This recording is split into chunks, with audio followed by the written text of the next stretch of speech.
آپ لوگوں نے جہنم کا نام تو سنا ہی ہوگا، لیکن کیا آپ جانتے ہیں کہ یہ ہماری سوچ سے بھی زیادہ کتنی بری جگہ ہے؟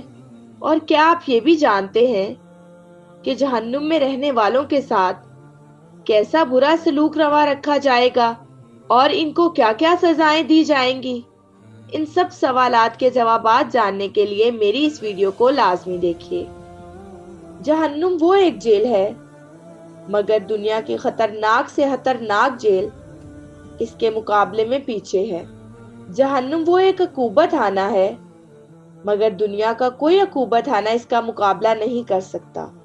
جہنم وہ ایک ٹارچر سیل ہے، مگر دنیا کا ہر ٹارچر سیل اس کے مقابلے میں صفر ہے۔ سورۃ الفرقان میں ہے کہ بے شک وہ بری قرار گاہ اور قیام گاہ ہے۔ سورہ سوات میں ہے کہ جہنم میں وہ داخل ہوں گے سو وہ برا بچھونا ہے۔ سورہ توبہ میں ہے، اے نبی کہہ دے کہ دوزخ کی آگ زیادہ گرم ہے، وہاں کی آگ کبھی نہ بجھے گی، اور اگر بجھنے لگے گی تو اسے بھڑکا دیا جائے گا۔ سورہ بنی اسرائیل میں ہے، جب وہ بجھنے لگے گی تو ہم اس کو اور زیادہ بھڑکا دیں گے، اس کے شعلے دور دور سے نظر آئیں گے۔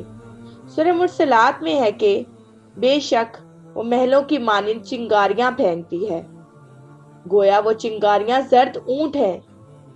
وہ ایسی آگ ہے جو چمڑا ادھیڑ لے گی۔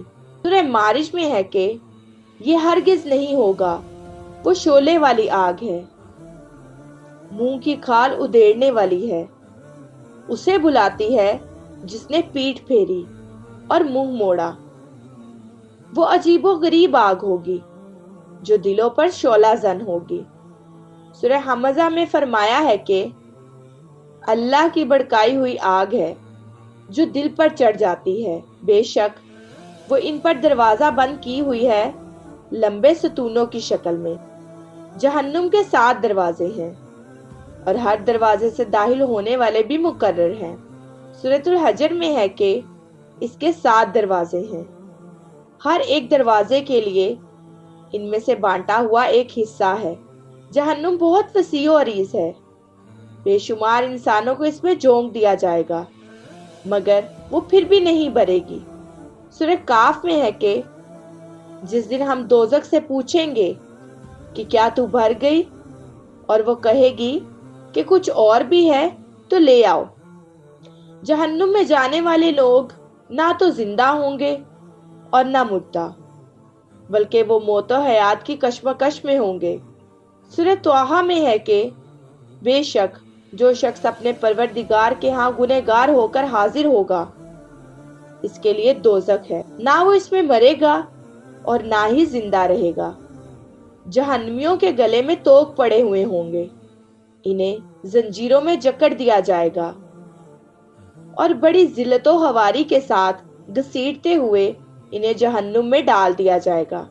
سورۃ المومن میں ہے کہ جب ان کی گردن میں توق اور زنجیریں ہوں گی، ان کو گھسیٹتے ہوئے کھولتے ہوئے پانی میں لے جایا جائے گا، پھر یہ آگ میں جھونک دیے جائیں گے۔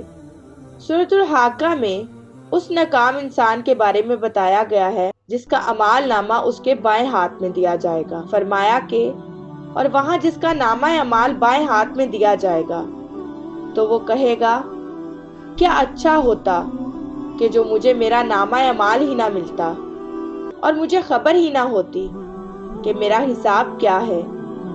کاش موت ہی ہاتمہ کر چکی ہوتی، میرا مال میرے کچھ کام بھی نہ آیا۔ دوستیوں کو کھانے پینے کے لیے جو کچھ دیا جائے گا اس کا تصور بھی ہمارے لیے محال ہے، لیکن چونکہ اس کے علاوہ کچھ ہوگا ہی نہیں، اس لیے وہ اسے کھانے اور پینے پر مجبور ہوں گے۔ سورہ کاف میں ہے کہ اور اگر وہ فریاد کریں گے تو ان کی فریاد رسی ایسے پانی سے کی جائے گی جو پگھلے ہوئے تانبے کی مانند ہوگا، وہ منہوں کو بھون ڈالے گا، برا پینا ہے اور وہ آگ فائدہ اٹھانے میں بری ہے۔ سورہ سوات میں ہے کہ یہ ہے عذاب، پس اسے چکھو، گرم پانی ہے اور